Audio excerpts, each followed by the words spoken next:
علم والوں کی جہاں میں کتنی اعلیٰ شان ہے، کتنی اعلیٰ شان ہے۔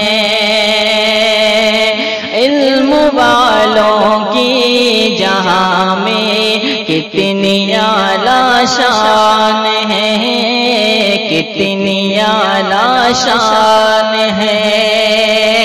جن کی عظمت کی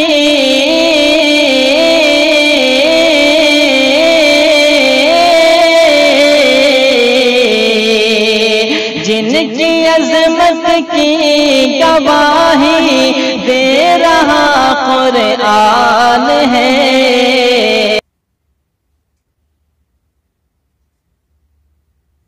والصلاة والسلام على من لا نبي بعده، أما بعد، أعوذ بالله من الشيطان الرجيم، بسم الله الرحمن الرحيم۔ رب اشرح لي صدري ويسر لي أمري واحلل عقدة من لساني يفقهوا قولي، رب زدني علما۔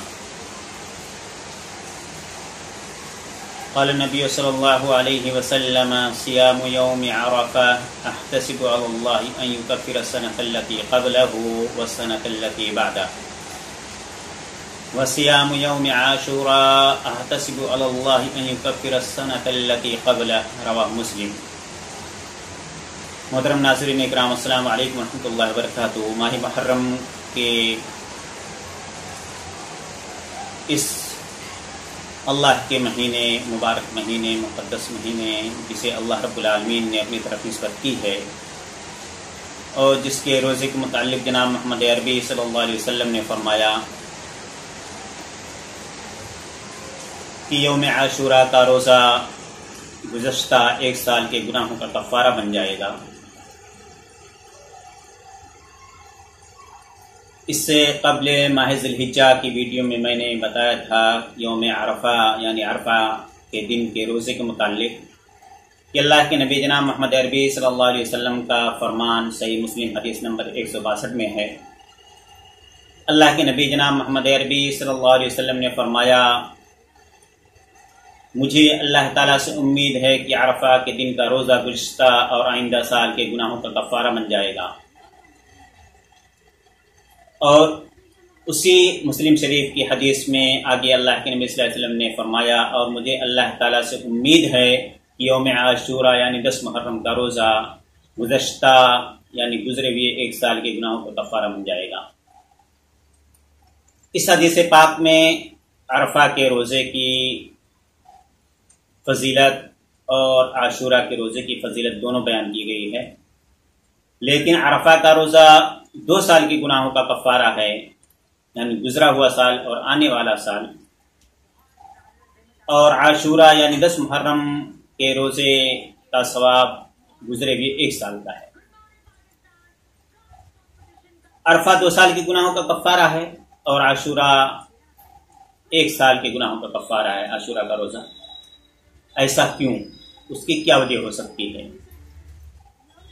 امام ابن قیم رحمہ اللہ بدائع الفوائد جلد 4 صفحہ نمبر 211 میں فرماتے ہیں کہ اس کی 2 وجوہات ہو سکتی ہیں۔ پہلی وجہ، یوم عرفہ ایک حرمت والے مہینے میں واقع ہے، اسی طرح سے اس سے پہلے بھی ایک حرمت والا مہینہ ہے اور اس کے بعد بھی ایک حرمت والا مہینہ واقع ہے، برخلاف عاشوراء کے۔ یعنی حرمت والے 4 مہینوں میں سے 3 مہینے مسلسل ہیں، ذی قعدہ، ذی الحجہ اور محرم۔ اور ذی الحجہ یہ مہینہ 2 حرمت والے مہینوں کے درمیان واقع ہے، ذی قعدہ اور محرم۔ اس وجہ سے اللہ رب العالمین نے اپنے نبی جناب محمد عربی صلی اللہ علیہ وسلم کی زبان مبارک سے اس کی خصوصیت اور اہمیت بتاتے ہوئے امت کو بتلایا۔ دوسری وجہ، یوم عرفہ کا روزہ شریعت اسلامیہ یعنی ہماری شریعت کے خصائص میں سے ہے، برخلاف عاشوراء کے روزے کے۔ عاشوراء کے روزہ کے خلاف، کیونکہ نبی کریم صلی اللہ علیہ وسلم کی برکت سے عرفہ کے روزے کی فضیلت میں اضافہ ہو گیا ہے۔ یعنی جس طرح نبی کریم صلی اللہ علیہ وسلم کی بہت سی خصوصیات ہیں، نبی کریم صلی اللہ علیہ وسلم کو بہت سی خصوصیات عطا کی گئیں، انہی میں سے ایک خصوصیت عرفہ کے روزے کی بھی ہے۔ اللہ تعالیٰ سے دعا ہے کہ العالمین ہمیں عرفہ اور عاشوراء کے روزوں کا اہتمام کرنے کی توفیق عطا فرمائے، آمین۔ اقول قولی هذا استغفر اللہ لسائر المسلمین فاستغفروہ انہ هو الغفور الرحیم۔ السلام علیکم ورحمۃ اللہ وبرکاتہ۔